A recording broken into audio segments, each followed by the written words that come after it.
Bonjour.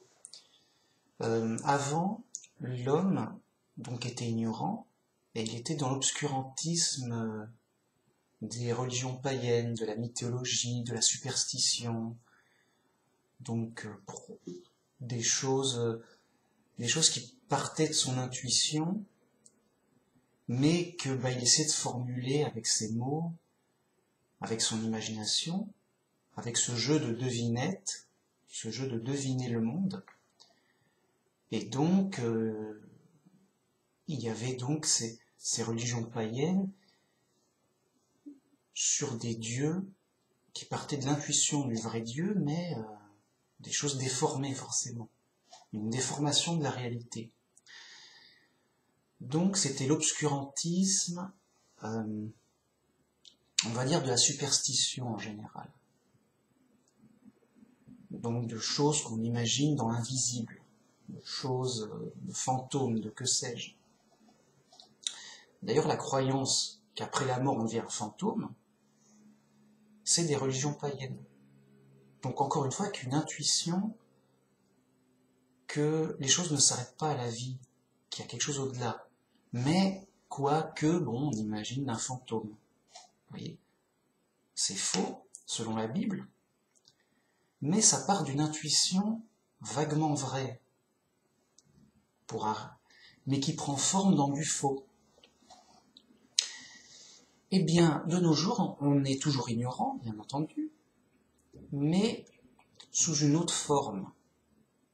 Bien sûr, on a accumulé de l'information. On sait que la Terre est ronde, on connaît sa géographie, on sait plus de choses comme quelqu'un d'âgé qui a plus d'expérience et il a vu plus de choses de ses yeux. Donc il devine un peu plus juste dans ce qui est visible en tout cas. Mais nous sommes dans l'obscurantisme de la science-fiction à l'heure actuelle. Parce que la science a tellement eu de succès, donc avec le pétrole, les technologies, de manière rapide, du coup c'est devenu une sorte d'idole auquel on s'accroche et auquel on croit aveuglément.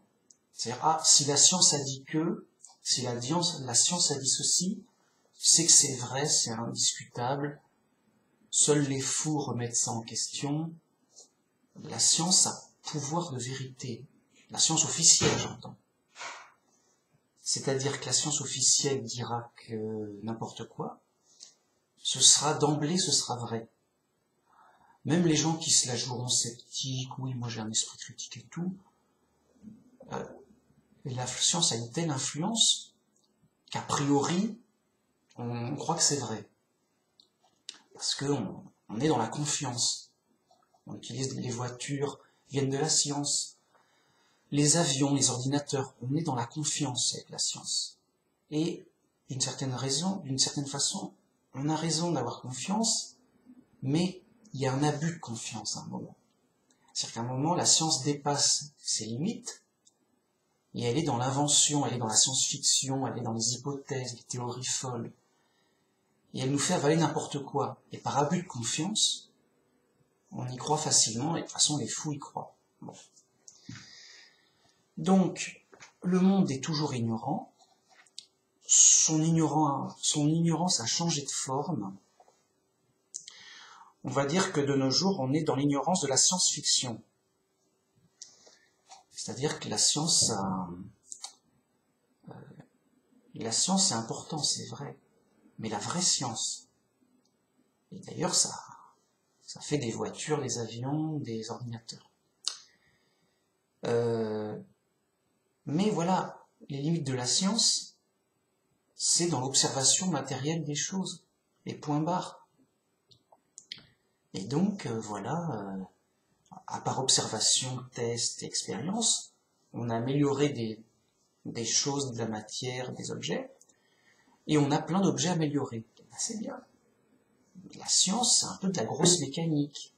Un gros mécanicien qui fait rouler des rouages, et puis c'est tout.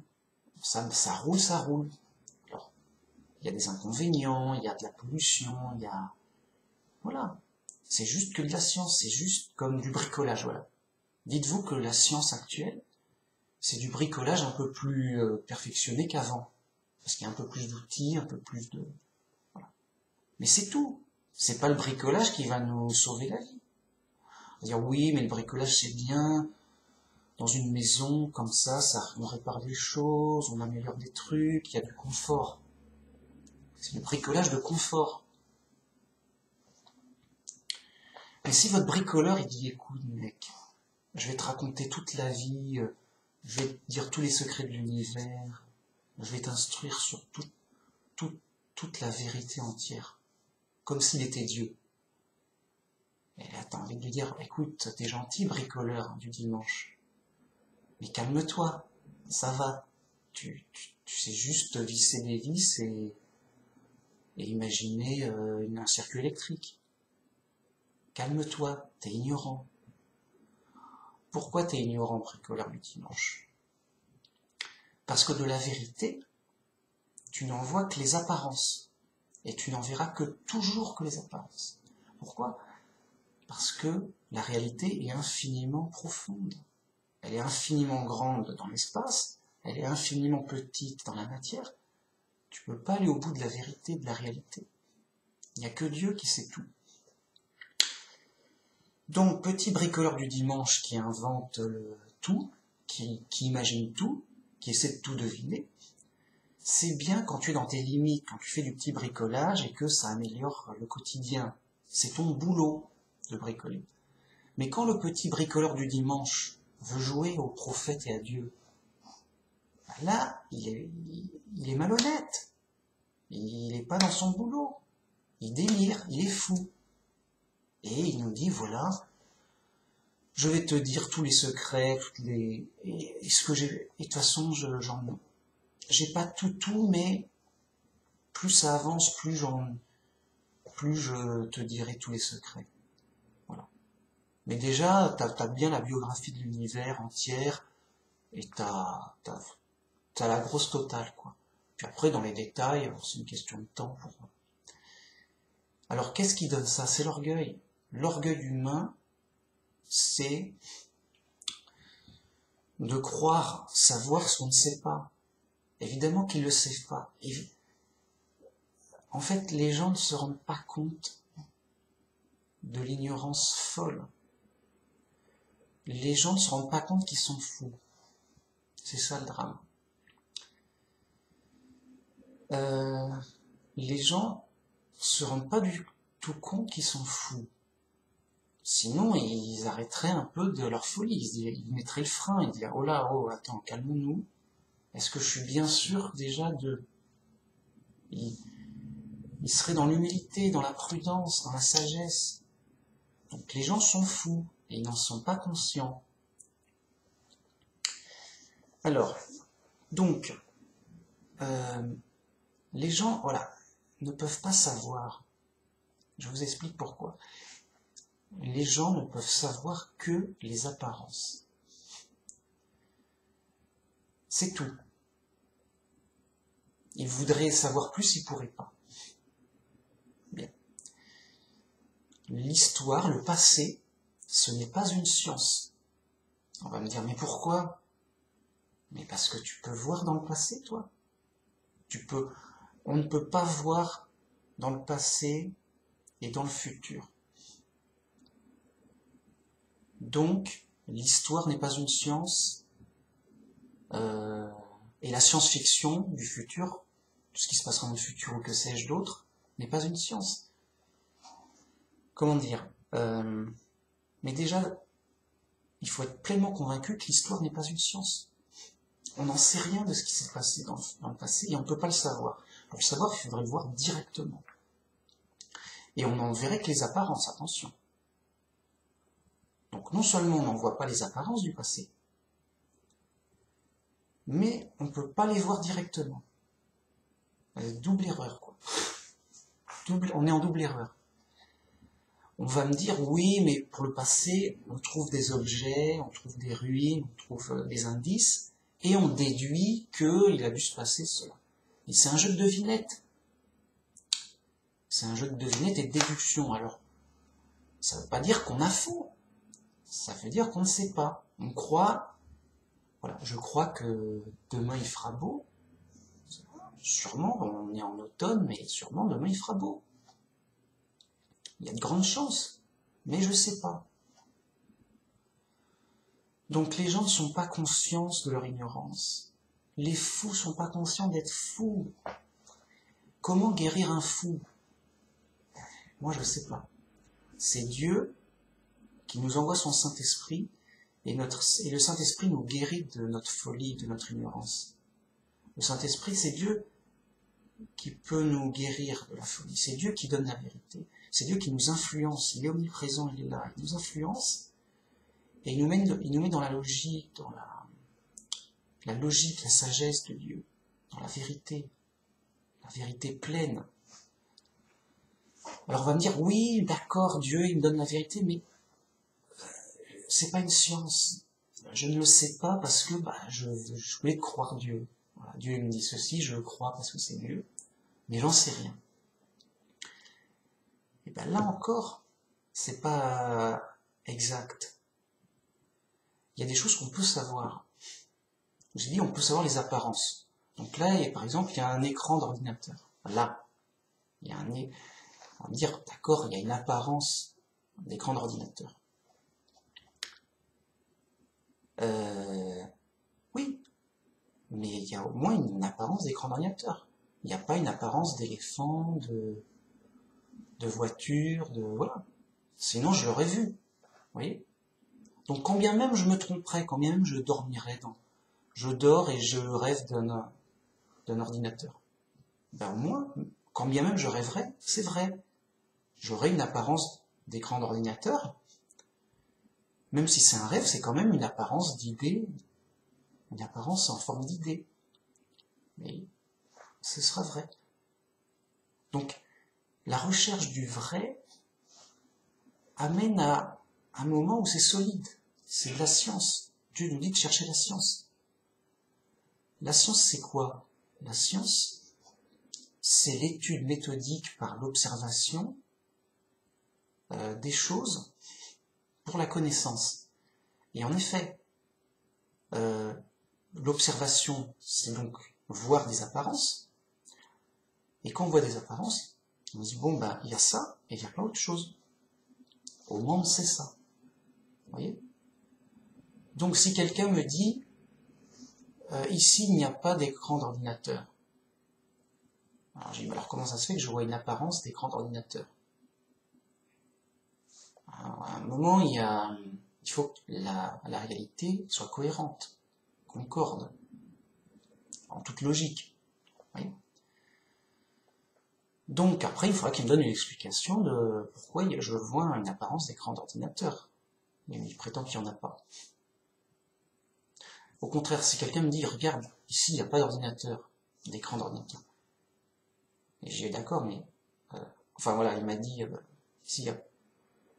Mais si quelqu'un me dit, là, il y a l'apparence d'une voiture. Il y a une voiture ici, devant moi. Et moi, je dis, d'accord, mais alors comment ça se fait que je vois pas d'apparence de voiture? Elle est invisible, ta voiture? Qu'est-ce qui se passe là? Il faut m'expliquer un peu. Voilà, vous voyez, un esprit critique, une exigence de logique et de cohérence, qui fait qu'au minimum, je peux savoir un minimum de choses quand même. Tu me dis qu'il y a une voiture, alors moi je vois pas d'apparence de voiture devant moi. Explique-moi pourquoi la voiture est invisible, ou que sais-je, sachant que les voitures invisibles, ça n'existe pas, ou alors je devrais le vérifier par autrement, en la touchant. Alors, explique-moi pourquoi j'arrive pas à toucher la voiture invisible, etc., etc. Donc, il y a une bonne démarche de l'esprit critique qui amène à la vérité. Et c'est pas à négliger. Ensuite, on va me dire, oui, mais ce que tu nous fais, c'est pas du vrai christianisme. Dans le christianisme, on croit et puis c'est tout, et puis c'est comme ça, on croit. Et... Oui, c'est important de croire. Mais Dieu veut pas qu'on croie en n'importe quoi. Oui, il y aura un tri, il y aura un jugement. Je veux dire, on va pas mettre dans le même bac ceux qui croient donc dans le christianisme comme il croit en plein d'autres choses, en plein New Age. Le gars, il croit en tout. C'est bien ça, mais il croit en toutes les religions, toutes les superstitions, le tout est son contraire. Il croit qu'en l'évolution ou en la création, il croit que la Lune existe et qu'elle n'existe pas.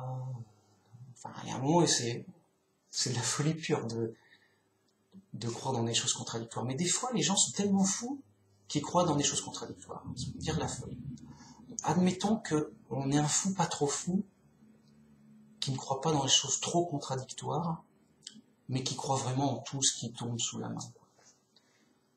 Bah, il est quand même dans la folie, il croit un peu en tout. C'est comme si on disait le bon chemin c'est vers là, mais c'est aussi vers là, vers là. Le gars il sait plus où aller.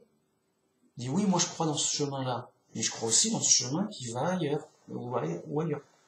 Le gars il croit dans une 36 chemins. D'accord, bah alors tu vas prendre lequel? À un moment, il faut faire des choix. Vous voyez? Même si c'est pas des chemins opposés ou contradictoires, ça mène pas non plus pareil au même endroit. Donc il y a ce problème-là. Et il y a aussi,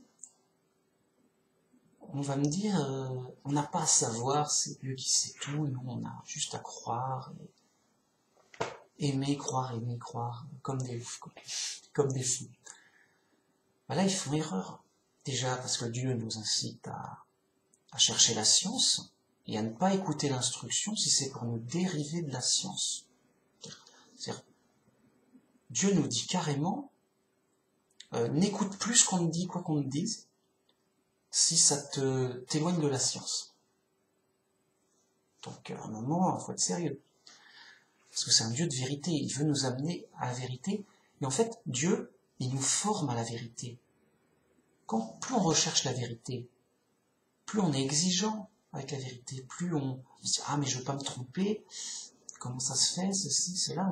On travaille la vérité dans sa tête, on la travaille dans sa vie, dans son expérience. On voit bien autour de nous que tout est logique, tout est concret, tout est cohérent. Donc dans tous les jours, dans la réalité de tous les jours, on apprend la vérité. Là, il y a un écran d'ordinateur, oui, c'est une apparence, je peux le toucher, j'en tiens compte, je tiens compte de la vérité de tous les jours. Là, il y a une porte, j'en tiens compte. Si je veux passer de l'autre côté, j'ouvre la porte. Je suis obligé de tenir compte des apparences et de la réalité des apparences. Et de la réalité tout court. Et donc de la vérité de cette réalité. Donc tous les jours, j'apprends la vérité. Je tiens compte de la vérité, au moins dans les limites que j'ai. Même si c'est limité, même si ça va me servir à quoi de savoir qu'il y a une porte. Bah oui, mais au moins c'est vrai. Et ça a toujours une utilité, puisque si je ne savais pas qu'il y avait une porte, donc je suis aveugle et je vois pas la porte, je me prends la porte dans la figure, c'est handicapant de ne pas connaître la vérité, même simple. Donc, en effet, c'est un grand malheur de ne pas connaître la vérité, un grand malheur d'être fou. Les gens sont fous, ils sont dans le malheur, et ils ne le savent pas, ou ils devinent. À l'intérieur d'eux, ils doivent deviner, avoir l'intuition que oh ça tient pas debout, je suis perdu, c'est le chaos, je suis fou quoi. Voilà, ils sentent bien que ça tient pas debout leur histoire dans leur tête, que c'est fou quoi, que ça va amener dans le chaos, dans n'importe quoi. Donc à un moment il faut que cette intuition elle se manifeste clairement à nos yeux pour qu'on se rende bien compte des choses réelles. On dit oui, en effet, je suis fou, je suis aveugle. Qu'est-ce qui se passe? Où sommes-nous? Chercher la vérité. Donc, Dieu nous donne un amour de la vérité. Il dit d'aimer, mais aimer les autres, aimer Dieu, aimer la vie, aimer son prochain, aimer la justice, oui, mais aimer la vérité surtout. Donc j'ai des versets intéressant là-dessus. Donc, car nous n'avons pas de puissance contre la vérité, nous n'en avons que pour la vérité. En 2 Corinthiens 13.8. vous rendez compte? On a de la puissance que pour la vérité. Et on n'a rien contre la vérité. Donc, le christianisme nous donne de la puissance pour la vérité. Vraiment, on est puissant en vérité. Et c'est utile dans tous les domaines. Aussi bien dans le domaine scientifique, pour pas avaler n'importe quoi, mais aussi bien dans le domaine biblique, parce qu'on entend n'importe quoi. Et là, encore une fois, pour faire le tri biblique, il faut avoir de la puissance dans la vérité, mais les gens s'imaginent à des choses super compliquées. Et ils disent, oui, c'est trop compliqué pour moi, je vais laisser les scientifiques et les spécialistes étudier, et ils me diront la réponse, et moi je croirai le spécialiste. Parce que qui suis-je? Mais non, mais Dieu, il veut pas que ce soit le scientifique, ou que le scientifique qui est la vérité.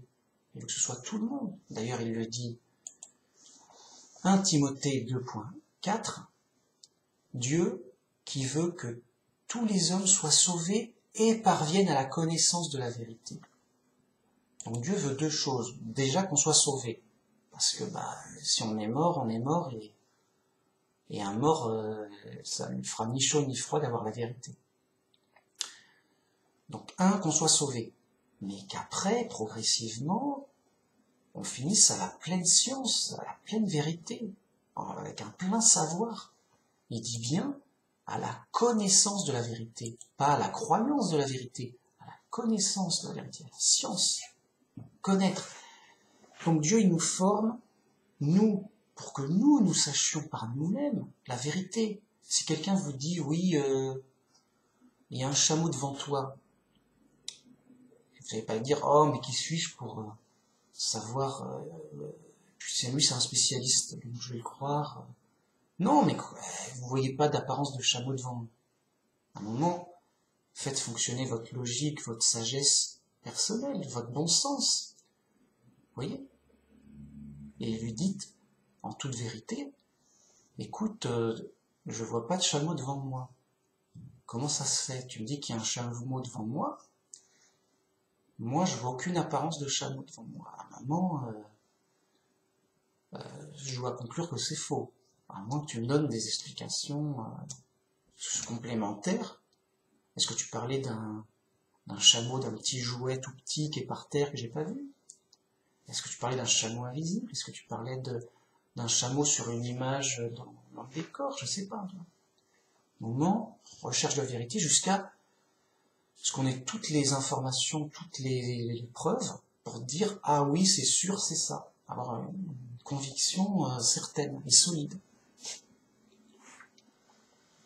Donc, le drame des gens, c'est qu'ils n'arrivent pas à exploiter les preuves.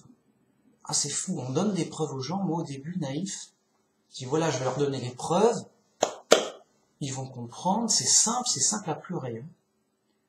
Je vais leur donner des preuves, simple à pleurer, ils vont regarder, ils vont juste s'en informer, et c'est bon. Ils vont savoir, tout comme moi, la vérité grâce à la preuve. Pas du tout. À ma grande surprise, ça marche jamais. Je dis, mais les gens sont fous, quoi. Bah oui, les gens sont fous.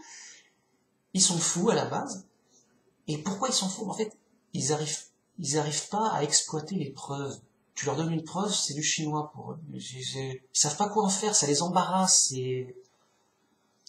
Les gens ne savent même pas ce que c'est qu'une preuve. Et sinon, c'est quoi? Enfin, en général, hein, bien sûr qu'il y a des gens qui savent, j'espère pour eux. Mais en général, pourquoi les gens sont ignorants et fous? Ils savent pas chercher la vérité. Ils savent pas exploiter la logique des choses. Ils savent pas chercher la cohérence de l'ensemble. Ils ne savent pas exploiter une preuve pour la fouiller complètement, la valider, la peser pour bien savoir si c'est vrai ou faux. Vous voyez? Les gens ne le savent pas et ils croient le savoir. Tout le monde se croit sage, tout le monde se croit logique, tout le monde s'estime en savoir assez, tout le monde s'estime avoir suffisamment de preuves ou de sagesse. Voilà. Les gens ne sont pas humbles, ils s'estiment des génies, Je dis oui, on sait tout. La preuve à la télé, j'ai vu ça. Putain. Les gens ne cherchent pas de preuves les plus solides possibles, toujours plus solides. Les gens prennent ce qu'ils voient et ce qu'ils entendent pour la vérité complète. Les gens croient leurs yeux au lieu de croire la vérité et Dieu. Quand vos yeux vous montrent une voiture, c'est pas une voiture, c'est une apparence de voiture. Ça peut être une voiture en carton, une voiture, un hologramme, que sais-je, je m'en fous. Tout ce que je sais, c'est qu'il y a une apparence de voiture, ça je le sais, sinon je ne verrais pas une apparence de voiture. C'est la logique. Bon. Mais les gens limités ne sont pas conscients de leurs limites. Au contraire, il faut être humble. Moi je suis humble, je ne vois que les apparences de mes yeux vus. Qui suis-je pour savoir si cette apparence est réellement ce qu'elle me montre? Les apparences sont des fois trompeuses. Même si, en général, les apparences me montrent vraiment ce qu'il y a, des fois, les apparences sont trompeuses. Donc, les gens sont fous, ils savent pas exploiter les preuves, mais à tous les niveaux. Parce que la folie, on va se dire, ah, les scientifiques, eux, ils sont intelligents, ils sont pas fous. Ah oui, donc je vais croire scientifique, parce que c'est les nouveaux dieux, c'est une nouvelle religion. C'est ça l'obscurantisme actuel. Les gens sont en pleine science-fiction, en plein délire de science-fiction. Pourquoi? Mais parce qu'ils prennent tout ce qui sort de la bouche des scientifiques comme vérité révélée. C'est leur Dieu. Les scientifiques ont parlé, ils ont dit ceci, ils ont dit avoir les preuves de ceci. Donc, c'est vrai. Et, vous voyez, ils sont plein de gens sérieux. Qu'il y en ait un qui se trompe, tout de suite, il y a plein de gens sérieux qui vont dire non, tu t'es trompé. C'est trop, ils sont trop de haut niveau, trop sérieux, ils peuvent, voilà, trop confiance. Trop confiance, abus de confiance. Voilà, Dieu, en fait, Dieu, il veut que ce soit vous-même qui sachiez. Donc, si vous ne pouvez pas le savoir vous-même, vous croyez que... Moi, je crois le Christ, par exemple. Je crois Dieu. Mais qui suis-je pour savoir Voilà. Donc, si les gens, ils croient les scientifiques, ils croient la science officielle. Ce sont des croyants. Ils ont le droit. Ils ont le droit. On peut croire son boulanger, on peut croire son bricoleur. Ils ont le droit.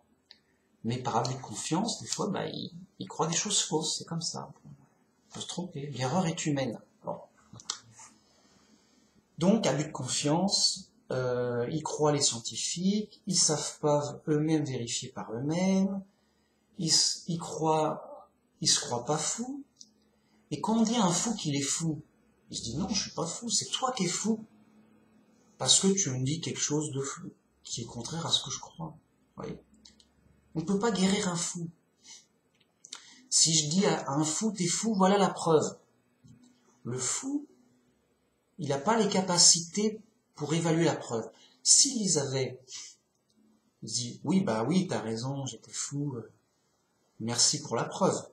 Ou bien, dit non, mais dans ta preuve, tu as fait une erreur à tel endroit. Moi, je vérifie. Oui, ma preuve était fausse. J'ai fait une erreur à tel endroit. J'étais fou, c'est moi qui étais fou d'avoir cru quelque chose de faux. Et merci de m'avoir montré l'erreur dans ma preuve. Mais c'est rarement comme ça. Pourquoi? Parce qu'il faudrait de l'humilité déjà, reconnaître ses erreurs. Bon. Et ensuite, l'orgueil aveugle les gens. Et les gens n'ont pas la capacité d'exploiter une preuve.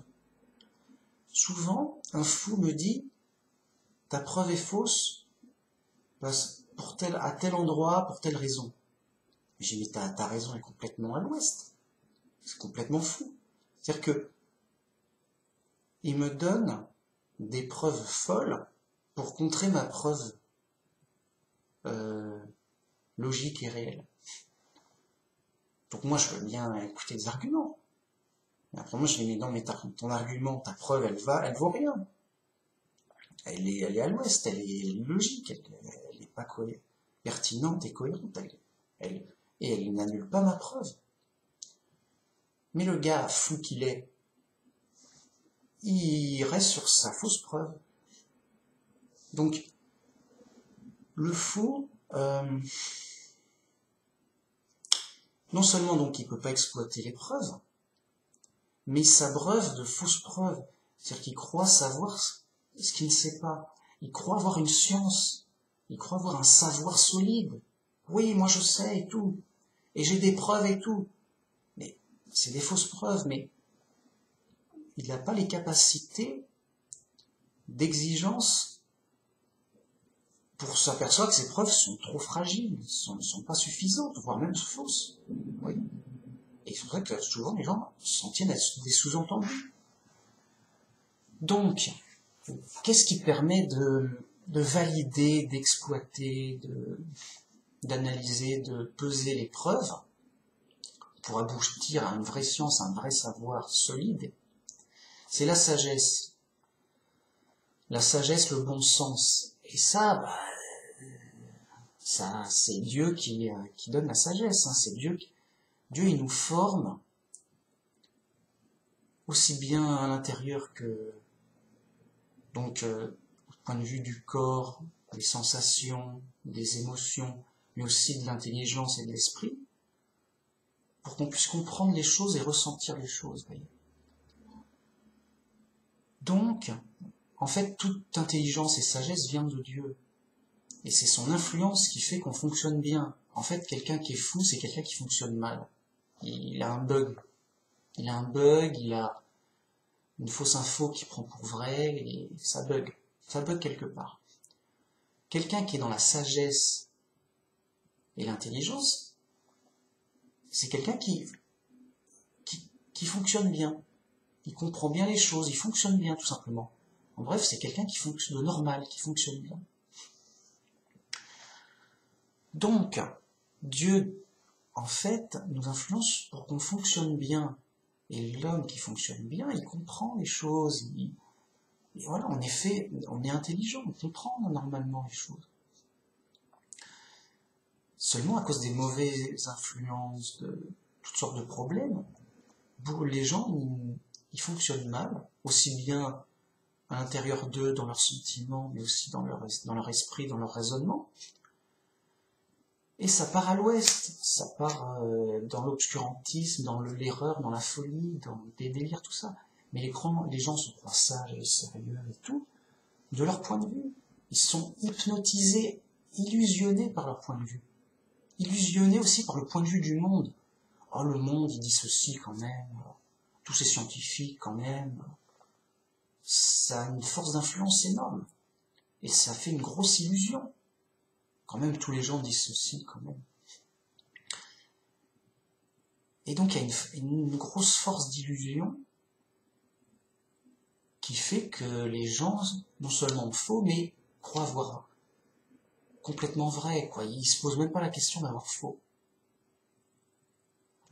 Alors que l'humilité, c'est toujours de dire, ah ouais, mais si j'avais faux, est-ce que je suis sûr, s'il y avait une petite erreur quand même, et s'il avait pas tout à fait tort, ou s'il avait quand même raison, et chercher, creuser vraiment jusqu'à ce que ce soit solide, et en disant, non, mais ça fait 100 fois que je vérifie, c'est 100 fois vrai, implacable.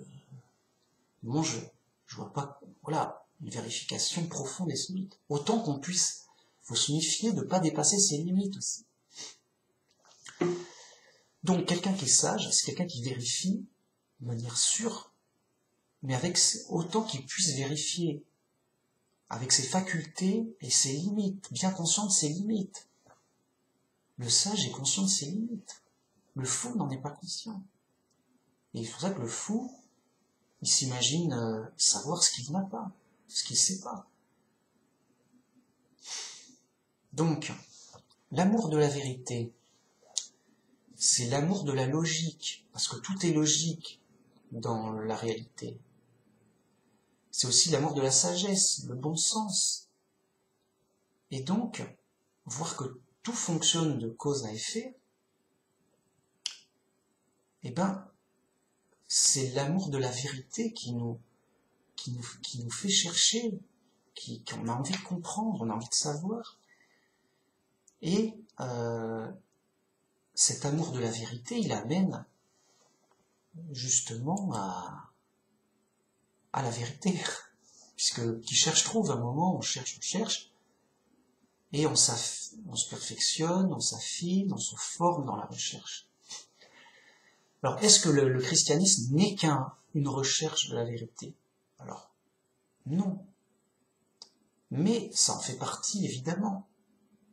C'était déjà la vraie religion, la religion de la vérité. C'est avec la vérité qu'on est instruit, qu'on est libéré. La vérité vous rendra libre. Mais c'est d'abord une religion de l'amour.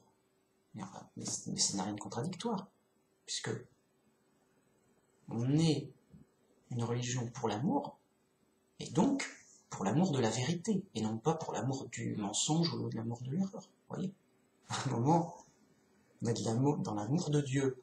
Les qualités de Dieu, c'est les qualités de justice, de vérité, de générosité.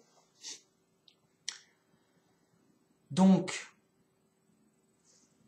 le premier objectif du christianisme, c'est de nous sauver par la foi et la confiance.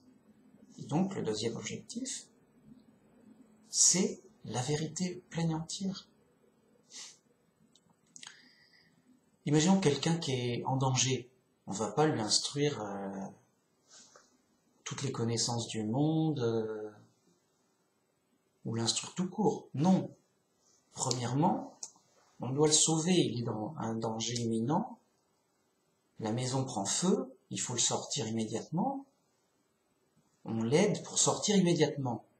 Mais pour ça, il faut qu'il nous fasse confiance. Si on dit, sors vite, il y a le feu, je vais t'aider à casser la fenêtre pour que tu sortes et tout.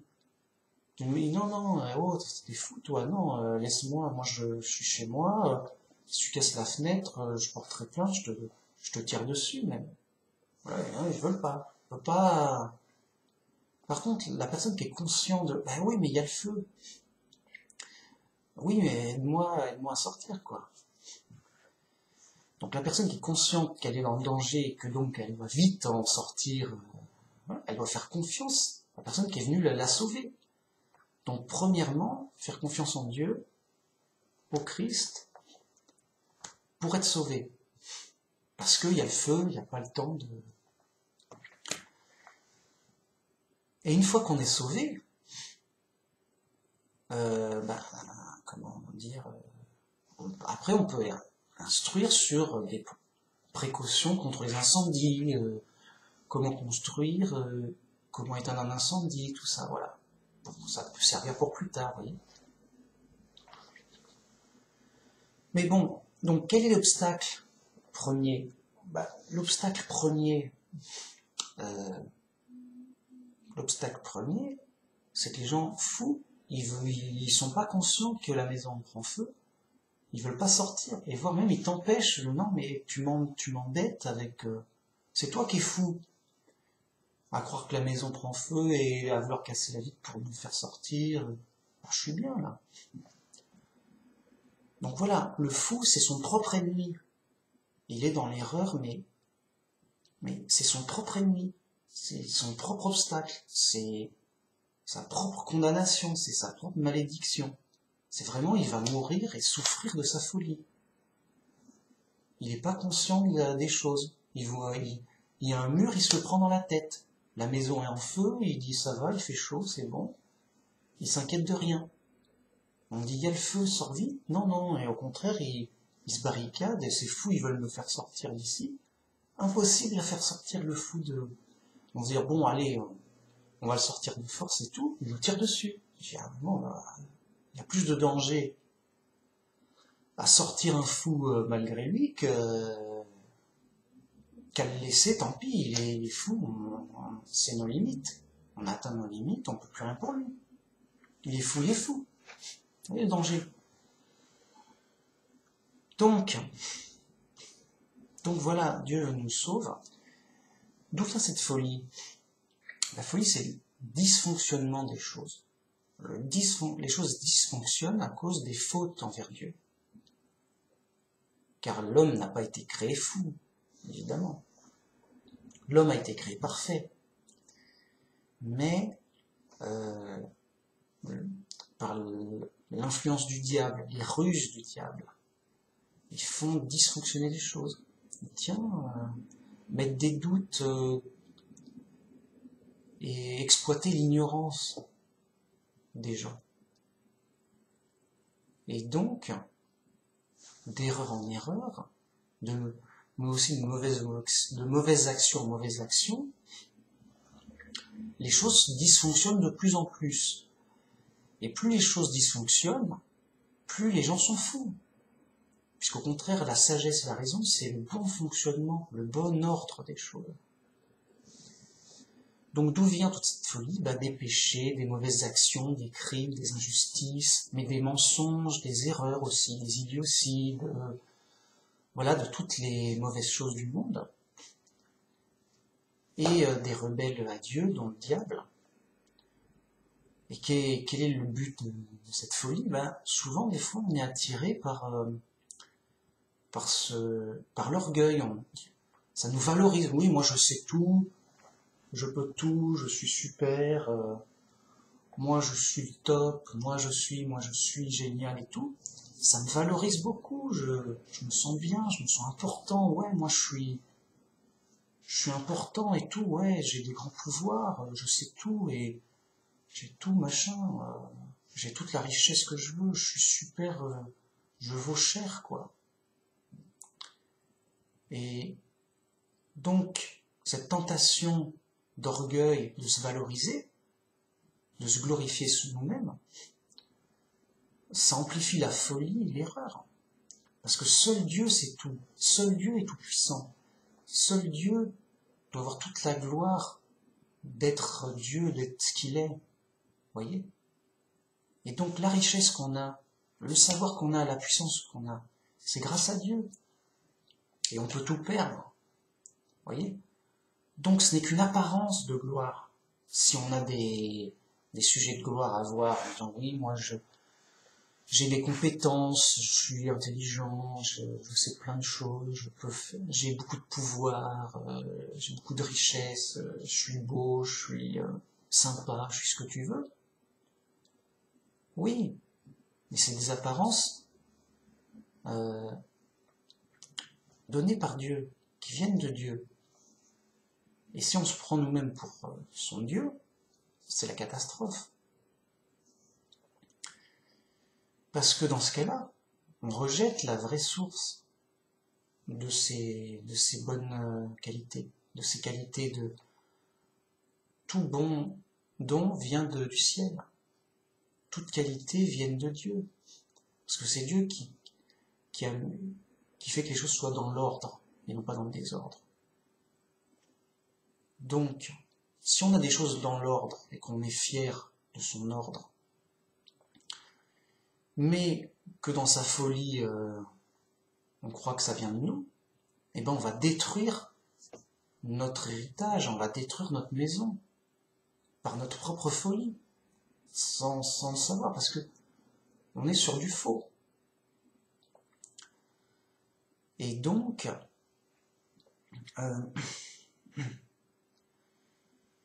toute cette folie,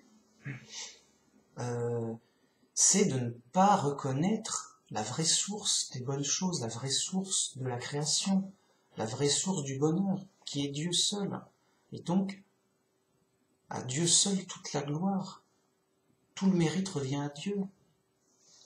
C'est grâce à Dieu que je suis intelligent. C'est grâce à Dieu que la situation va à peu près bien. C'est grâce à Dieu que j'ai des qualités et des avantages.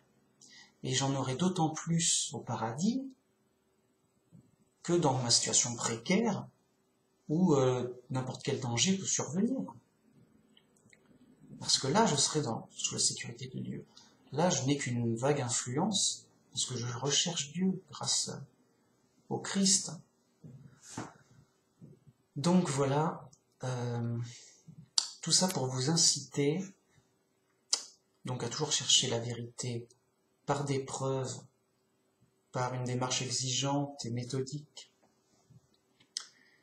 pour l'amour de la vérité, l'amour de la logique. Voilà, je vous incite à l'amour de la vérité, de la logique, de bien comprendre les choses dans sa simplicité, son aspect concret et évident, logique, qui tiennent debout, quoi. De vous méfier le plus possible de la folie actuelle, de l'ignorance omniprésente. On est dans l'époque de l'obscurantisme de la science-fiction. On apprend l'évolution à l'école. Et ça ira de plus en plus. La bête vaincra les saints. Les saints, c'est des gens saints d'esprit. C'est les chrétiens, les vrais chrétiens. Les qui croient vraiment à la Bible. Ces saints d'esprit sont dans la vraie science, ils cherchent la vraie science. Ils sont dans la cohérence et la logique. Mais ils seront vaincus parce que la bête aura tout le pouvoir avant que le jugement de la terre. Rappelez-vous que nous, les saints, nous prêchons la croix et la faiblesse de la croix, ce qui est folie pour le monde. Mais c'est une puissance pour nous qui sommes sauvés, une puissance de Dieu.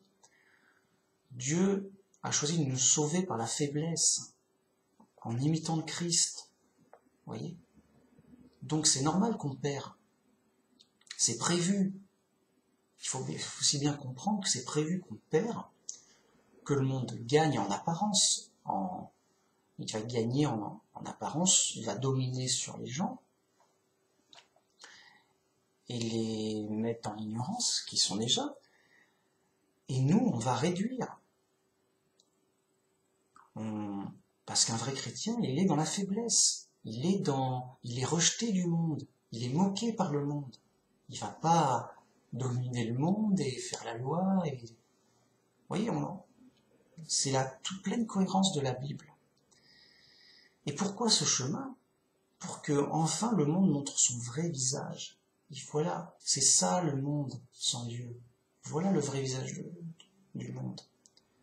Et c'est folie de croire qu'on peut changer le monde en paradis avec nos forces. Non, c'est Dieu qui va le faire. Et comment il va le faire ? Il va juger le monde. Le monde sera donc complètement sous le contrôle de la bête, c'est-à-dire les Nations Unies. Et donc montrera son visage complètement hideux et total. Là, Dieu envoie ses fléaux sur la terre, toute sa colère sera déversée dans le monde, ce sera Armageddon, ce sera terrible de chez terrible. Et une fois que la destruction de cette confrontation aura lieu, eh bien, parce que avec le retour du Christ pour vaincre, le Christ, c'est le Christ qui rétablira avec son armée d'anges le royaume sur terre. Et c'est donc Dieu lui-même qui va changer la terre en paradis. Pas nous, Dieu. Et pas qu'un peu, par miracle, par force, par les fléaux d'Armageddon, par l'armée de Dieu avec les anges et le Christ à sa tête. Et puis après, il va ressusciter les morts. Donc vous voyez que nous, on n'y est pour rien.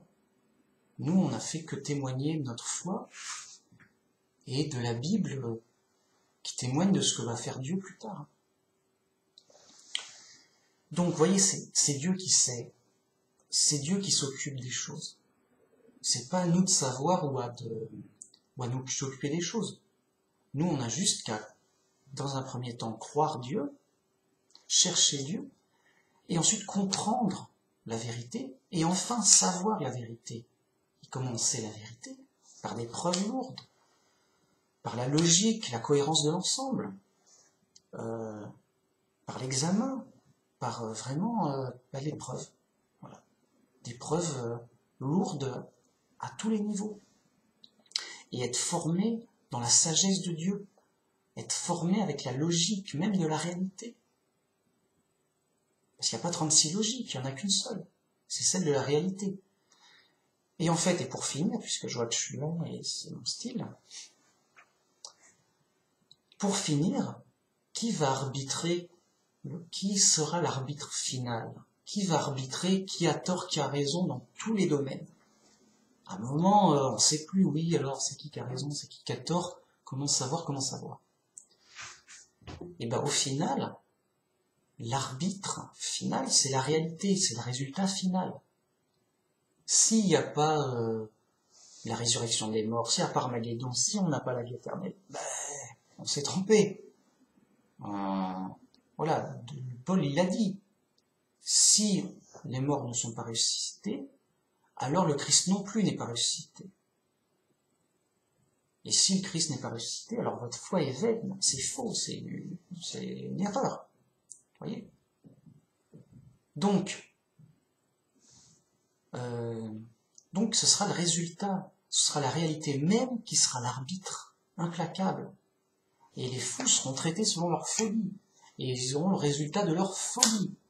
Et la réalité leur donnera le résultat de leur folie. Comme un fou qui fonce sur le mur, il se prend le mur. C'est la réalité qui est arbitrée. Est-ce que le mur fait mal ou pas quand on se le prend en fonçant dessus? La réalité a dit oui, ça te détruit, ça te fait mal. C'est comme ça, c'est le résultat. Le résultat est là. Bien. Par contre, si tu crois en Dieu, si tu l'appliques, si tu le cherches, est-ce que tu auras un bon résultat ou pas? Si on est ressuscité pour la vie éternelle au paradis, on sera le résultat est là. La réalité arbitrée, elle a dit oui, regarde, tu as cru Dieu par son Fils, tu as cru à son sacrifice, tu as appliqué ses commandements, tu l'as cherché, tu as cherché la vérité, tu as cherché à être le plus chrétien possible, bien conscient que c'était vrai et important. Résultat, résurrection des morts, jugement, donc là, tu es chrétien, tu as la vie éternelle, tu n'es pas chrétien, tu l'as pas. Tu te retrouves en ange avec les autres chrétiens et le peuple élu d'avant le Christ. Au paradis, tout va bien, personne ne meurt, aucune maladie, aucun accident, aucune injustice, de la joie, du bonheur, on s'aime. On est comme une grande famille avec Dieu, notre Père, le Père de la famille, qui nous dirige, qui nous dit ce qu'il y a à faire, comment il faut faire, il sait tout, il n'y a pas de problème. Le bonheur est total et complet. À un moment, la réalité arbitrée, est-ce que ça fait du bien de croire en Dieu?